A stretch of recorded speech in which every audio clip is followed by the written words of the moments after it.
So guys, gagawin natin itong American Home. Spencer, ano yung to guys? Tawag ito. Yung ano ng tubig guys. So tingnan natin kung ano yung sira. Tingnan natin ng tubig. Kasi sabi ng may-ari, tumatagas daw. So tingnan natin, lagyan natin tubig. Ayun o. Tumatagas nga kahit hindi mo siya pinipindot. Ayun o. Lumalabas yung tubig guys. So checkin natin kung bakit lumalabas yung tubig na hindi natin pinipindot. Lumalabas siya. Tingnan natin dito. So buksan natin guys. Ang nangyayari? Tumatagas?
Na ganitong spring kasi ano na naputol na yung spring niya.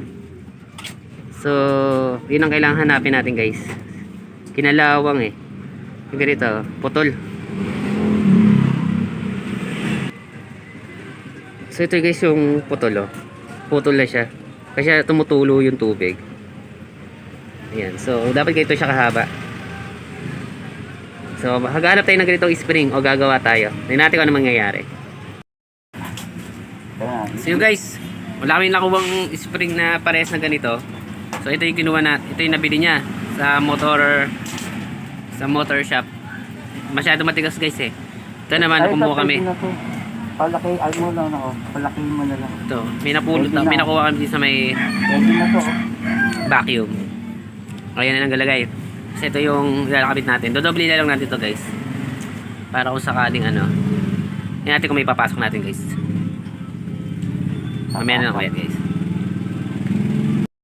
Gumawa na lang kami ng spring para lang kasing haba nito at malakas. Tingnan natin guys kung lalabas pa yung tubig dito. So mamaya na update namin kayo kung kaya ni ginawa namin. Pero tingin ko kaya na to kasi kailangan lang naman natin na may tulak niya. So mamaya guys, tignan natin. Hindi namin kayo. Guys, inassemble na namin. Titingnan namin kung lalabas yung tubig o hindi na. So assembly ko muna guys dun ulit ha. Tapos papakita ko sa inyo kung lalabas pa rin yung tubig. So tingnan natin guys, assembly na natin ito. Pinagawa ito sa microwave daw. So yung guys, nilagyan na namin ng tubig. So, okay naman guys. Wala lang tumutulo. So yan o. Hindi mo siya pinipindot guys. So, okay na yung spring na nilagay natin. So, pag pinindot mo to, kailangan yun lalabas yung tubig, di ba? Kasi kanina, lumalabas siya ng tubig. Kahit hindi mo siya pinipindot, may tulo guys. Yung mainit yung problema ng may-ari eh. Itong mainit guys. So, pag pinindot mo siya, saka siya tutulo. Ayan guys. So lumalabas yung tubig. So okay na guys. Hindi na siya tumutulo, hindi na siya tumatapon yung tubig.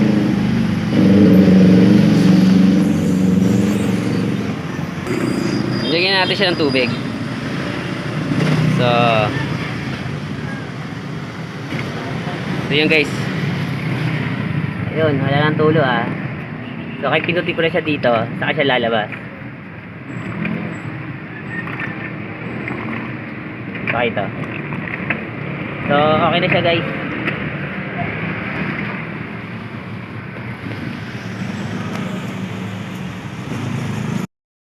It's caught in the crossfire.